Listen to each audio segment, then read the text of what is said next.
Hello, Elkhart Community Schools. My name is Amber Hudson. I am the Vice President of Educational Services for First Makerspace. Let me share with you a little bit about First Makerspace and how we came to have this relationship with Elkhart Community Schools, and a little bit about why I'm here today. So, First Makerspace is a company out of Fishers, Indiana that was founded by a father and son using the idea of 3D printer builds as a way to engage young people in an interest in STEM-related fields. That 3D printer camp eventually became a passion for changing spaces within educational facilities, and that kind of led us to where we are today, about 8 years later, where we design, build, and sustain makerspaces in schools, mainly school communities, but also after-school facilities and community spaces all across the country. And my role as the Vice President of Educational Services came about after spending 22 years in a fifth grade classroom. I taught STEM for many of those years and always had a passion for making makerspaces, the maker movement, and utilizing that time in my classroom to really create engagement for students. And that love and passion led me to this role where I now get to teach teachers how to everything from utilizing equipment within a makerspace to helping them understand a little bit about why this maker movement exists and where it came from. And from there, that also leads into a curriculum piece that I do. We have free curriculum on our website, which I'll tell you about at the end of this, and the professional development piece, and then leading the Maker Manager program that we hold every summer. So we had a participant this past year from Elkhart Community Schools, and she has reached out and asked if we can share some of the information that we shared as part of the Maker Manager program, and that's where we are today. So a few things as I get into this video. We do work in a community workspace, a shared workspace, and so every once in a while that leads to noise. I'm hoping that I'm in a quiet enough room that that won't be a case. Also, the room that I'm in, sometimes the lighting goes out if I don't move enough. So I'm trying to gesticulate with my hands to make sure that the lights stay on. But if they do go off, I will get those back on very quickly. So the purpose of this video is to share with you three specific areas that we really focus in on when we're first working with teachers that are new to making. So the first is an introduction into Maker Ed, the makerspace movement. The second is how we create a culture of making, because it really can be a singular event within one space within a building, but it's so much more impactful when that grows beyond and it becomes a culture within your building. So we want to share kind of what that looks like and how that happens, and then what it looks like to be a teacher or a facilitator in a makerspace, because it's quite different than your traditional classroom. So we're going to jump into the history of the maker mindset first. So that's where we're starting today. This maker movement, the idea of the maker movement, is not new whatsoever. In my educator mind, I kind of started to hear about maker spaces about 10 or 12 years ago, and that's when I kind of delved into a little bit more research about where this idea was coming from. And in my naive thinking, was like, oh, this is a movement coming from the West Coast, and it's making its way now to central Indiana, and we've finally caught up. But it really isn't the case at all. This movement, the idea of the maker movement, has been around forever. If you can kind of take yourself back to your early Education 101 classes, a lot of the original founders of educational movements had ideas based in hands-on learning and this connection between the brain and the hands. And so you're going to hear about some of those people today. So people like Dewey, Montessori, which we know is a very popular idea based on play, Froebel, lots of those early educational leaders had ideas based in constructivism. Piaget is one of those probably most well-known leaders in this maker movement. There's a quote here from him that what is needed at both the university and second level are teachers who indeed know their subject, but who approach it from an interdisciplinary point of view. And that's what we're going to kind of begin to see. Like, you want to be knowledgeable about the topic that you're teaching, obviously, but you can change the way you present it in a way that is more engaging and is more based on bringing joy to your students and to you personally as an educator. And sometimes we lose that a bit. Papert is known as the father of the maker movement. He was an MIT faculty member. He's the creator of Scratch. So if you've delved into the world of coding, Scratch is a great introductory activity to do with students, or Scratch Junior. And he's the creator of that. And he felt like the role of the teacher is to create conditions for invention rather than to provide ready-made knowledge. And that's probably one of the most difficult parts about pulling this maker movement into where we are now in education. We are so heavily focused on state standards and curriculum-based activities that check those standards. And there's nothing wrong with that at all. But I think that we as educators can find time within our day, time within our week, to pull in some of these hands-on pieces that will really make a difference in the way that we teach and the way our classroom is run. So here's a little background history on what has led us to this maker movement today. So we mentioned constructivism in that first slide, and this constructivist theory believes that learners are not passive recipients of knowledge, but are active in the process. So that was where this foundation began.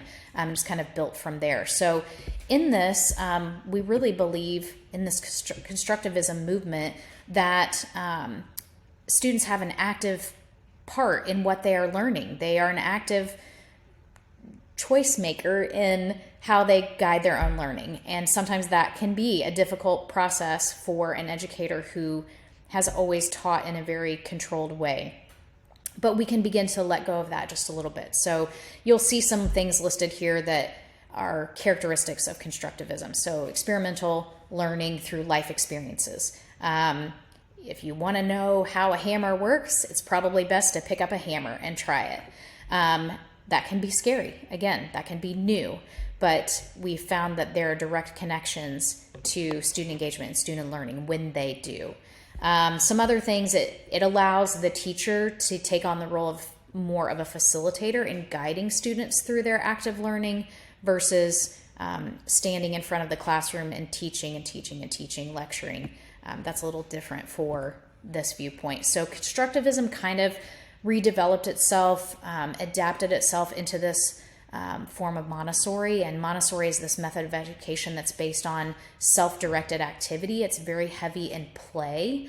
And I think that we've pulled so much out of that, the idea of play out of the traditional classroom, that Montessori is a way to bring that back, this child-centered approach. So it takes what the student is actively engaged in and interested in learning and builds off of that. As the child passes from concrete ideas to abstract ideas, they begin to understand how that applies to their own life and their own real-world experiences. In Montessori, the teacher facilitates, again, a sense of order with the child, using them for support and guidance as needed. And then that's developed and adapted into this idea of maker education. This role fits a bit more inside of a traditional school setting, where it combines social and creative forces with play and learning. And I think it's okay for us to understand as educators that children, no matter what age they are, need to be able to play, and that play can be really valuable in their learning. So we give students opportunities within maker education to tinker, to understand the real science and engineering behind common things they see in their everyday lives. Maker education is fundamentally about the approach to how you do something, the mindset and the community, not necessarily about the stuff. Maker education is inclusive and collaborative. It's an approach that positions agency and student interest at the center for all students. That's probably one of my favorite parts about maker education, is the equitability piece. It's available for everyone. There are going to be students that thrive in a maker space that maybe don't in a traditional classroom. And the learning that they can share amongst each other is pretty impressive. And from the teacher side of things, it's less us as the teacher, more them as the student. Again, a new mindset that can sometimes be a difficult transition to make, but it can be done. As we move forward in this, we're going to see how that relates then to today's educational world. So the idea behind maker education is to produce students that are future ready, that can solve complex problems. We want students to be robot proof. They can't be replaced. It's inclusive, it's accessible for all. It allows for 21st century skills to be produced within students that will help them in their future careers, and creates a deep connection to their community. We've done some research over the last few years to really show where the state of Indiana is moving in this idea of STEM education, and there's a big push and a big focus within the state of Indiana to hone in on those STEM skills. And so here are some of the pieces of information that they've gathered. That current projections indicate that 69,000 computer and math careers are needed by 2028 within the state of Indiana. The Bureau of Labor Statistics projects that employment in STEM occupations will grow by 8% by 2029. Globally, we know that there's a big push in STEM-related professions, growing to massive numbers that there will ultimately be a shortage for. There's a smaller number of Black and Hispanic students that are engaging in STEM degrees, so what can we do as educators to increase those numbers? And that 50% fewer STEM educators are transitioning into the classroom, and it's such a valuable role that is needed. So moving forward then, knowing that we have that information, we want to start to look at what the shift from traditional school looks like into a maker environment. And this is not something that happens overnight. This takes a lot of time. It takes administrators who believe it. It takes educators who want to see that transition happen. So be patient in this. I often encourage the teachers that I work with to start small. Pick one thing that you feel comfortable with doing that's hands-on, and grow from there. So in traditional school, it's based on instruction. We want to see it based on constructivism. It values the race to the top. Who can master the skill first? Who can get there quickly? It's on the teacher's time generally. It's on a standards-based timeline. It's on a very structured based. Making allows for a bit more freedom with that.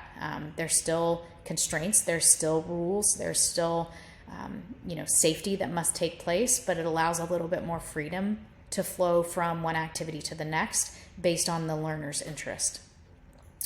Traditional schooling generally is based on backward design. Making kind of just happens serendipitously, and that's a fun piece. Again, that can be a little bit difficult to swallow sometimes.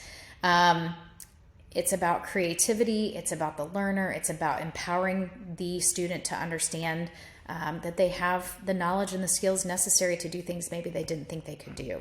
And that can be pretty exciting. So in First Makerspace, I mentioned earlier that what we do is to build out and design these incredible spaces. Most of the spaces and the clients that we work with are within elementary schools.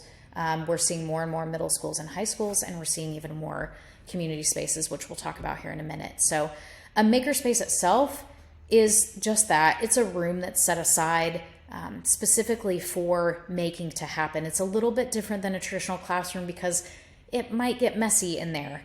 There might be pieces of equipment in there that are specifically made for making. It's a unique environment that encourages tinkering and creating and playing. It's where the digital, the tech piece that we want meets the physical. We've seen traditionally over the last several years that shop classes were pulled from most high schools. In place of that came computer labs, technology. We know students need to be technologically advanced, so let's push that, push that, push that. As schools moved to go one-to-one, those computer labs started to sit empty. And so we're now realizing that students are graduating without some of those valuable skills that they would have learned in shop class. We need those students to be well-rounded individuals. And so makerspaces allow the physical piece of what would have been done in shop class to be combined with the technology that students need to have to be future ready. And so it's the perfect marrying of those together in a space such as this. Those spaces can look very different. We have seen them on carts, and there might be a STEM teacher within your building that moves that cart from class to class and does some activities. It might be a classroom, a dedicated space. We're seeing lots and lots of libraries transition. That's one of the pictures here at Beveridge Elementary, but transitioning those library spaces from what was traditionally a library into more of this library / makerspace. We even have mobile maker spaces on wheels. We're doing more and more of those makerspace trailers that can be moved from one location to another. We're growing into more community maker spaces, after school care like Boys and Girl Scouts, Boys and Girls Clubs. Traditional public libraries are growing into include maker spaces of all sorts, and more maker spaces at the corporate level. So we're currently working with the National Corvette Museum to include a makerspace in their museum. Googleplex, metaverse offices. We hear all about Google and these amazing spaces that they have that allow their employees to take time away to go make something. And the joy that comes from that leads back into the creativity of their regular job on a day-to-day basis. So it's pretty cool to see the growth and the way that this movement is taking place. So we just wanted to share what some of the maker spaces look like that we've worked with. You're going to see a lot of commonalities in these maker spaces because we build all of our own furniture. So anything that's wooden in these photos are things that we build, but you'll see a lot of storage. That's a big piece of a makerspace. As students are working on projects, you want a place to be able to store those. You'll see lots of pieces of equipment because those are kind of the goals. You want students to be able to 3D print. You want them to be able to laser cut. Those are all things that might build into a future career. We like technology in a makerspace, but it's not the main focus of a makerspace. So you'll see some of those things as we pass through these pictures. The STEM kit side of it that allows students to do these mini activities, the consumable pieces that they can take home with them, the things that they've built. But it's also fun to see the smiles on kids' faces as they're working within a makerspace. So you see a lot of that as they move through these photos. Our Lady of the Lakes is located in Michigan. This is Switzerland County down in the far southern corner of Indiana. Clarksville Middle School in southern Indiana, their elementary school. We do a lot of 3D designs with the schools that we work with. After we do a consultation, they get an image like this. This is the Boys and Girls Club of Hancock County. Probably one of our most favorite stories has to do with this particular makerspace. They had chosen a maker manager to come to our program over the summer who was incredibly shy and very apprehensive when it came to jumping into this. It was all very new to her. And in the process of that week, we saw this transformation as her confidence began to grow, as she used pieces of equipment and began to understand a little bit more about the value that hands-on learning brings. And she has now just taken this space and transformed it and made it into her own, and is doing some amazing projects with the students that they work with. This is the largest makerspace in Indiana, which is at the Lawrence County Launching Center. It's a Boys and Girls Club in southern Indiana. Amazing things here with a focus on gaming, which is kind of a unique twist to bring into a makerspace. But regardless of what the space looks like, we've said over and over again, it's not about the stuff that's there. It's so much more about what's happening with the stuff. And so the makerspace provides this playground for students to practice and develop employability skills, the collaboration, the connection they're making, the problem-solving skills, the engagement. All of that is what employers are looking for in people they want to see and want to hire. And our students are coming out of these makerspaces with a confidence in their own ability that maybe wasn't there before. It exposes students to a variety of careers they don't know exist. It's cross-curricular in nature, so we want to see the things that are happening in a makerspace carry over to what they're doing in history class or what they're learning about in math. there's constant cross-curricular connections, and we want that to be a continuously developed piece of what's happening in these maker spaces. It increases engagement and hope, not just for the student, but for the educators as well. A makerspace provides a fantastic opportunity for partnerships within the community.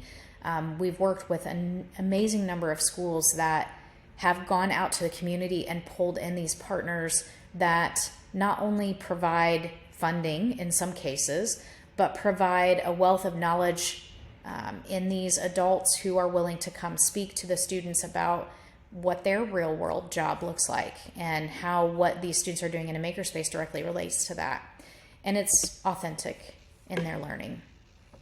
So what we want to see in Elkhart Community Schools is that the seed gets planted, that from here you can begin to develop an understanding about the difference that hands-on learning can make, whether you have a makerspace or not. The idea is that you get started. So we're going to kind of take what we've learned here and move into this. How do you then create this culture of making within a makerspace? So that's where we're going to jump into next. And let me pull this one up here. Oops. Thank you for your patience as we switch over here. And so once you have a bit of background knowledge about the maker movement and the history behind who has developed this and what the ultimate goal was in having hands-on learning in your classroom, we want to take a look at what it means to then create a culture of making. Lauren Van Goey, who is from Elkhart Community Schools, has done this activity, and so she has some background knowledge and information that might be helpful if you want to ask more questions.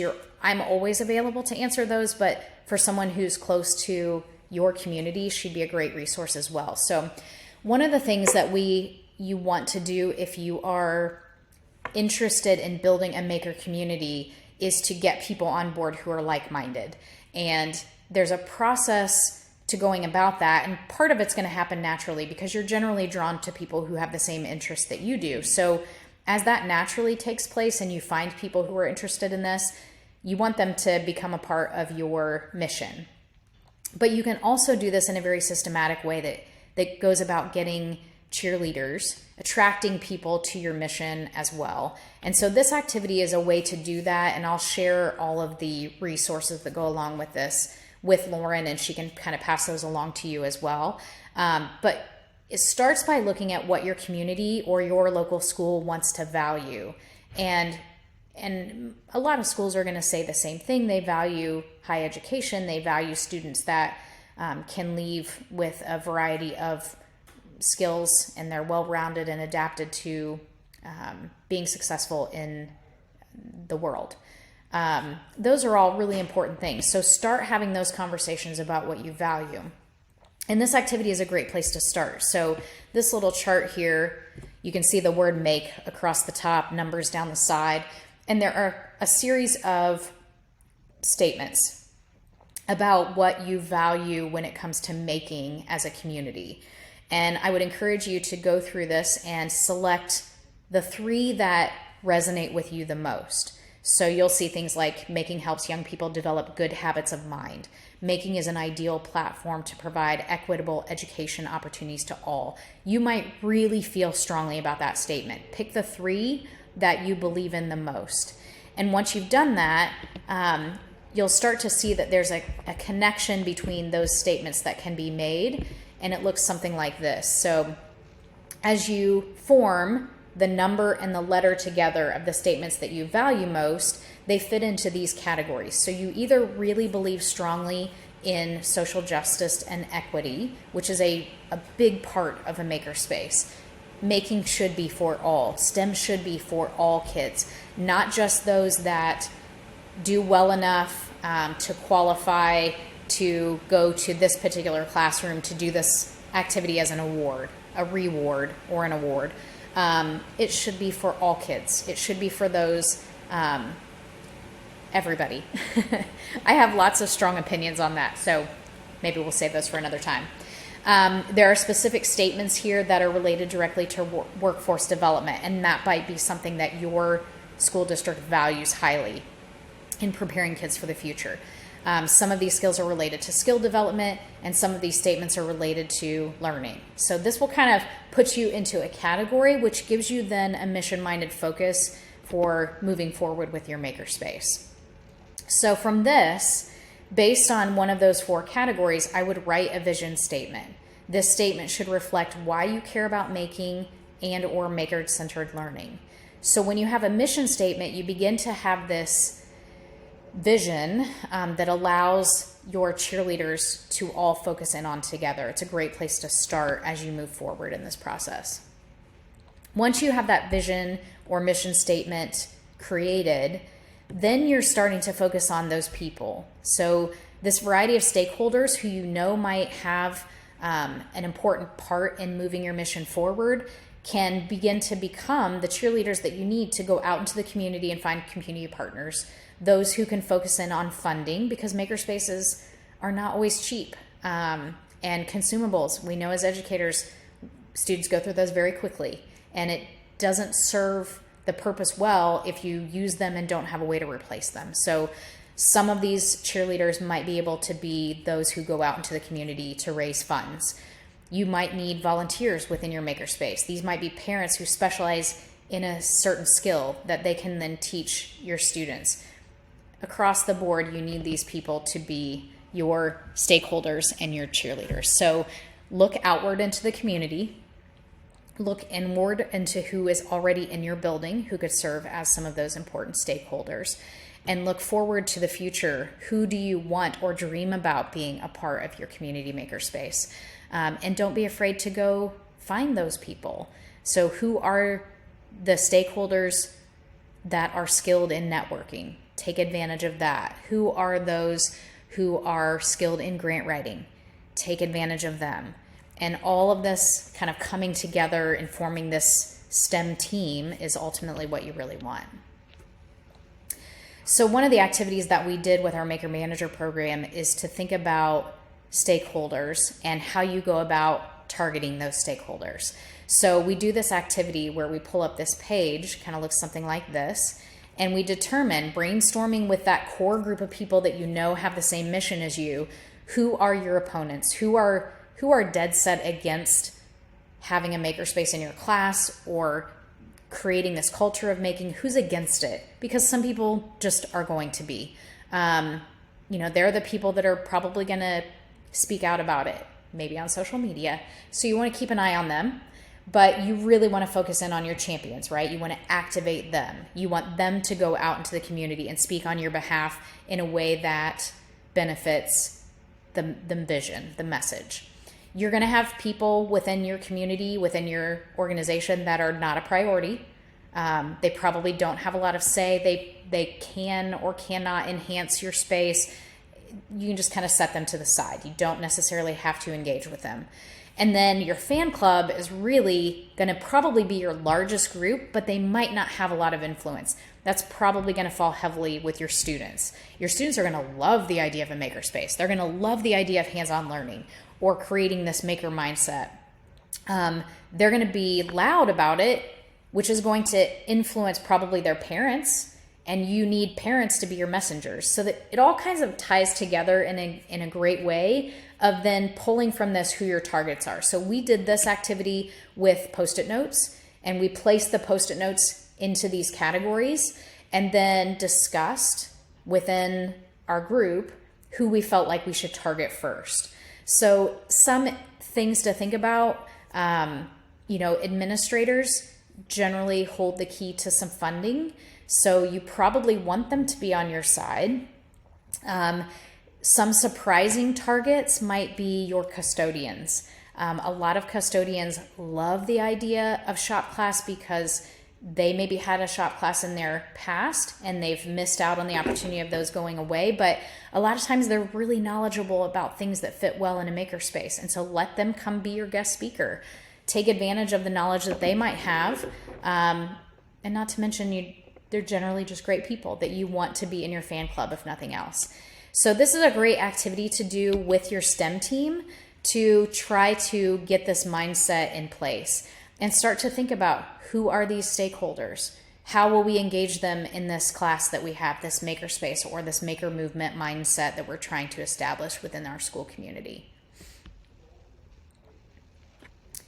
And then the idea behind this is to take it to the next level and create this entire environment based off of the maker mindset. So you want makerspaces to be joyous. You want it to bring joy to your students. You want it to bring joy to you as the educator. You want it to bring joy to the community, your school community, and maybe beyond. And so makerspaces tend to be different than your traditional classroom.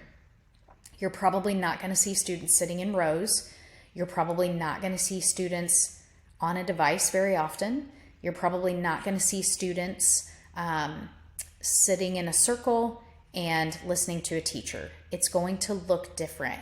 And sometimes that means it's loud and it's messy, and you want to be able to explain to people why that's important and why that should be allowed. So how do you create this place in your building that everybody wants to go to? It's generally pretty flexible. There might be a criteria and some constraints laid out, and then students have the freedom to build and design based off of those. There might be a lesson plan teachers are following. It might be much more flexible, and there are 5 bins of materials on a table, and students are told to make something. Failure is a must in a makerspace. You need that failure to be able to learn. And so you take what didn't go well, and students are taught how to take feedback and constructive criticism and turn that into learning. Resources are available and out for students. We're not necessarily afraid of students using a hammer and nails because they've been told how to, they've been shown how to, they've practiced and done it, and they know there are clear expectations, and then they are available for student use. And it's designated for specific projects. So again, we see makerspaces used in all types of ways where some students are going to a room. It's not about the room. It's not about the stuff. It's about the conversations that happen in that space. It's about the learning that happens in that space. And that's what you're promoting. And as we kind of wrap this up, some things to think about as you talk about what your particular maker mindset or your culture of making looks like is it a drop-in space? Is it used for a STEM special and students go there once a week? Is it a space that's checked out, like a room that's always available and teachers can go to that space and use it as they check it out? Or is it an everyday part of every single classroom in Elkhart Community Schools because that's the maker mindset that's been created? So there's lots of different ways to look at this. All of them work well. They just look a little bit different. So as you move forward from this, your main goal is to start thinking about how you make the case for a maker mindset, changing the way your district thinks to be more open to hands-on learning. And so some ways you can do that are to display student projects, show students, allow students to show what they've made. That gives them pride in what they've done. It also encourages other students to become interested in what those kids are doing. And so it creates this buzz around that makerspace or those hands-on projects. Invite stakeholders to participate in the makerspace. Bring them in, show it off. I think we're nearing a place past COVID where we can do that, more of that. And so invite them in to see what it looks like and the conversations that these kids are having while they're doing these projects. There's nothing like it. Plan a maker night, a STEM night, and show it off to the community. That's really what gets parents interested in becoming an active part of the maker movement, is seeing the joy it brings to their own child. And then collect data when you can. Where do you see? I mean, we know schools are driven by data, so collect it when you can collect it. What is that engagement piece that you know happens when students are learning in this space? Allow them to, see the learning that happens in these hands-on projects. So there's a lot that can happen that will support you in moving forward with creating a culture of making. And so here are some things to think about. How can you make the case? If you had a 2-minute elevator pitch that you could give to your administrator, what would that look like? And how should the makerspace support curricular integration? We know that has to happen within an educational setting. So how can the ideas and the projects that are happening in the makerspace directly tie to what teachers are already doing, what they're already teaching, and bring that engagement level to a whole new place? So think through those things as we shift over to what it looks like to teach in a maker environment. Oops.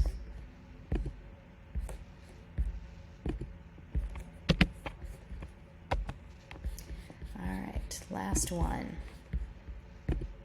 Switching over. All right, so let's see if I can blow this up a little bit here so you can see a little bit easier. I'm sorry, you're in my Canva at this point. All right, we're going to focus this last piece on what it means and what it looks like to be a teacher in a maker environment. In my day-to-day interaction with educators, this is probably where we spend the most time having a conversation, because it is a difficult shift for a lot of teachers to make. We've talked about what it looks like to teach in a traditional classroom and what it looks like to teach in a makerspace, and it is very different. And I guess my main encouragement to you is to latch onto that, because I know as an educator that there's so much stress on a day-to-day basis, and that stress is placed on the things that you can check off and the standards you can master and the data you can collect on those students, that it gets quite overwhelming. And we've seen the burnout, we've seen the mass number of teachers that are leaving education, and I think it could be different if we gave ourselves a little bit of freedom to have fun, to find the joy in what we do on a day-to-day basis and why we started in education to begin with. It is a mindset shift that has to happen. And we've got to give ourselves some freedom and some grace to be able to allow that. And so again, that might look like 1 hour on a Friday. That's what it was for me. My makerspace hands-on learning time was 1 hour on a Friday. And so give yourself the grace and the freedom to try it and see what happens. And you may find that it grows into something much bigger. So within a maker environment, we said this earlier, this is less about the teacher and more about the student. It's driven by the student, and recognizing that they might have an interest that really drives them to be engaged. And there is a great amount of learning that can happen in that time frame. So how do we snatch that up? Teachers have to give up control in this particular environment, and that's really, really difficult for some. But again, I'm encouraging you to find the joy in that versus just focusing on the noise level, because that can sometimes be the case.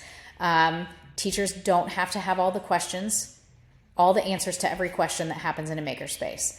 There's going to be lots of those, and that's where you just facilitate and you encourage kids where to go to find that answer. Most of them have a piece of technology where they can Google it. So Google it if that's what needs done, but also just encourage them by asking more questions to the question that they've provided. You don't have to be an expert. You don't have to solve every problem in a makerspace. You want the students to be able to naturally get there, but it's a process and it's going to take time, and that's okay. We do a lot of work with Sylvia and Gary, who are the authors of Invent to Learn. It's a fantastic book that I encourage you to read if you get the time.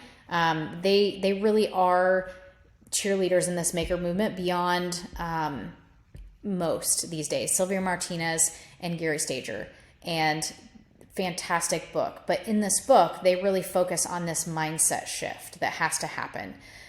It's not all about the content, but more about the process and how you get to an answer. So giving students permission to do things differently is a huge part of this culture of making. It's okay to experiment. It's okay to tinker. It's okay to make mistakes. It's okay to fix things. It's okay to trust what they believe is right, even if it turns out to not be right. There's so much learning that happens in that. They also believe that a teacher with this maker mindset has to play multiple roles in that environment. They are the information dispenser, they're the facilitator, they're a coach, they're a moderator, they're a mentor, they're a counselor.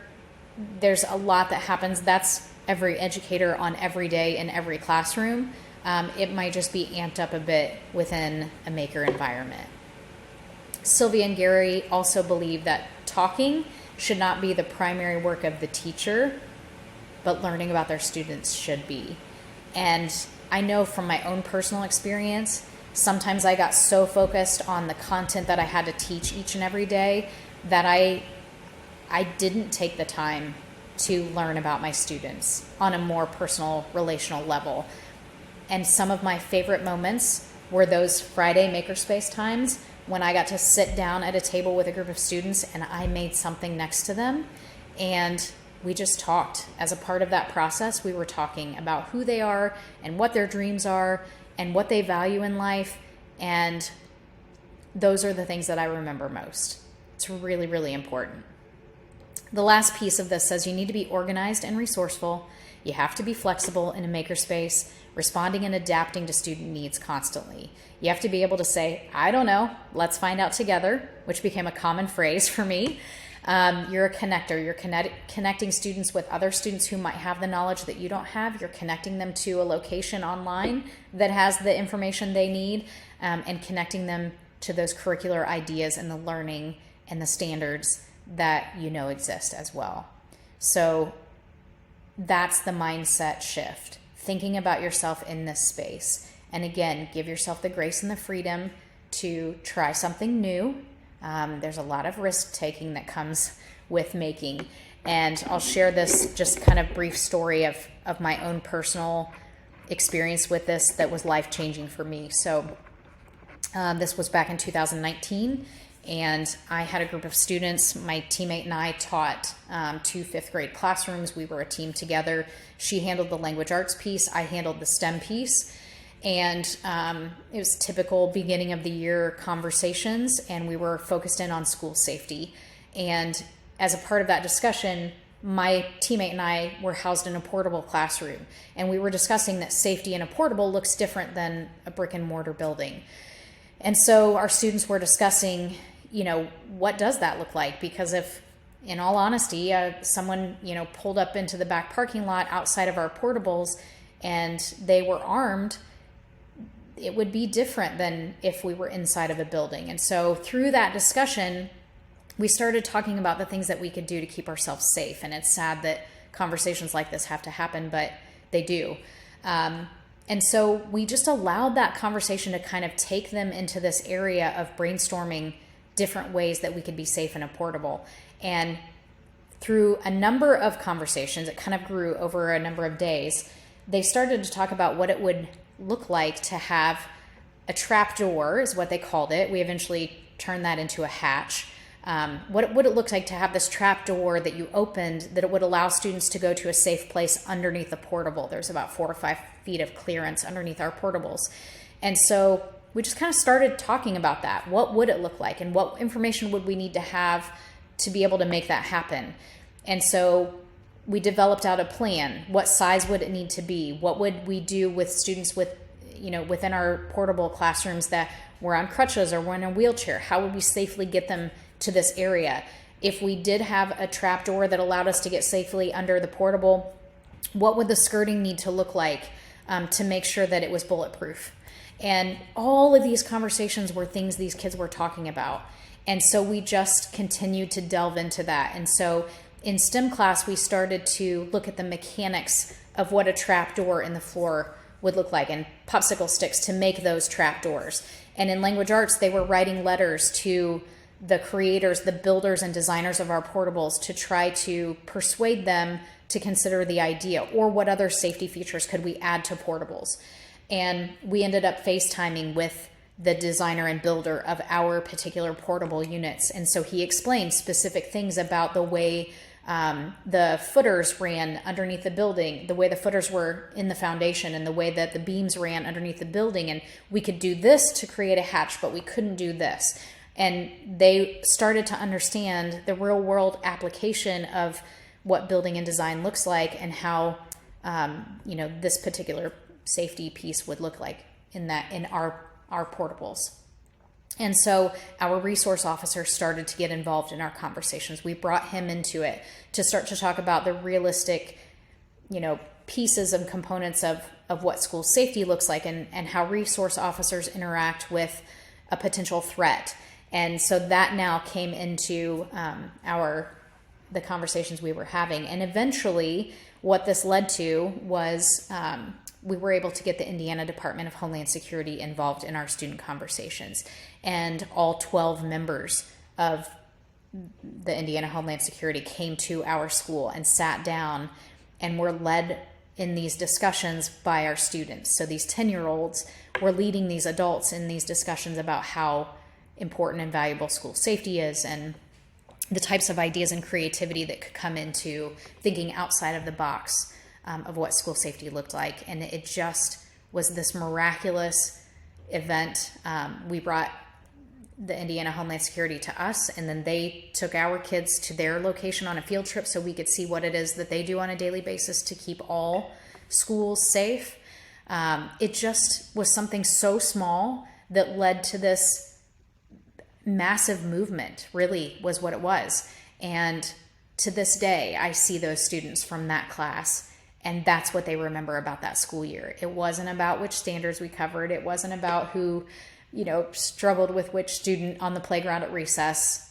It was about the difference that they felt they made in their school community because we allowed them to have these conversations and we allowed them to research and make things and have conversations that they'd never been able to have before. So it's a really long, drawn out story. I'm sorry for that. But I do feel like I want to encourage you to take the risks and listen to what your kids are talking about and ask those questions of your administrators. Can we do this? Can we call this person? Can we FaceTime with this person?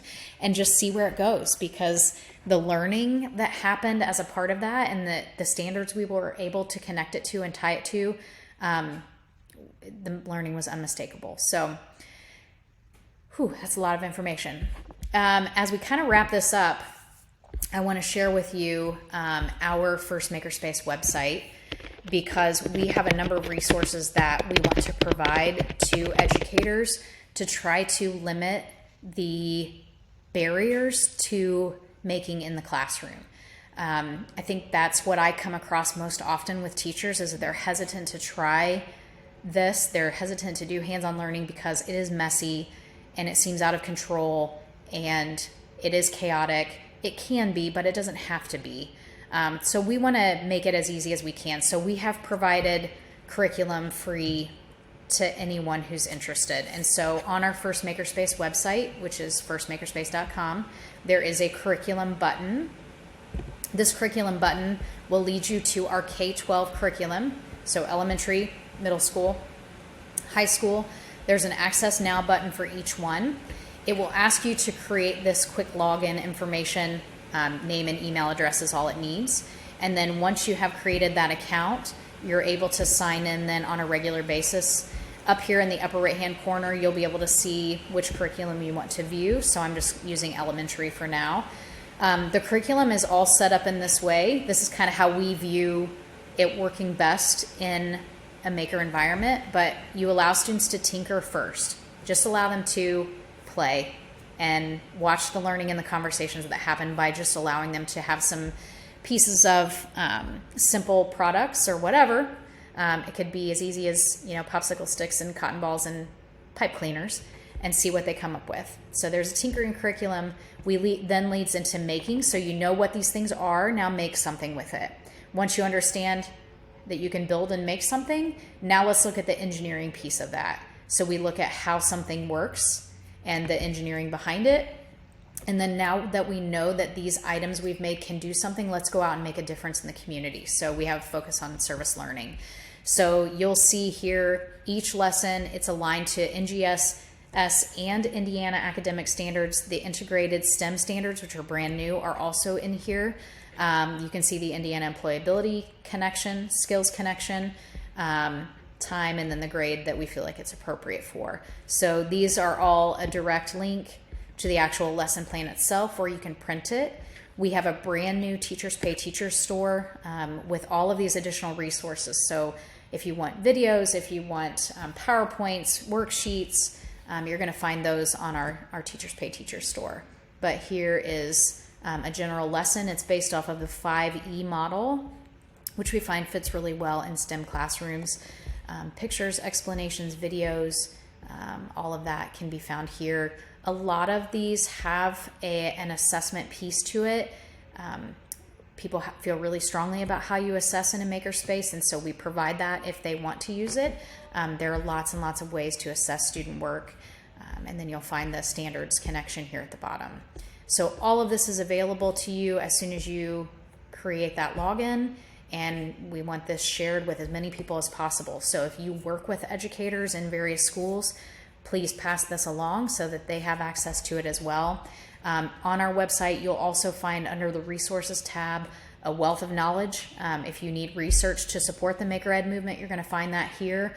If you are interested in grant funding for more materials, equipment, makerspace items, you'll find grant information here. And we're constantly putting information in here that we feel like is valuable to our clients and the people that we work with. My email address is amber@firstmakerspace.com, 1ST. So you can see up here in the corner, not spelled out first, 1ST. Please reach out anytime. I'm always available to help. Lauren Van Goey, as we mentioned earlier, would be a great resource for Elkhart. And we're just excited to see how this movement begins to grow and change what's happening in Elkhart Community Schools. So thank you for your time. I know this has been a long video, but hopefully it provides a lot of information that will be helpful as you begin to create this culture in your school district. So thank you very much.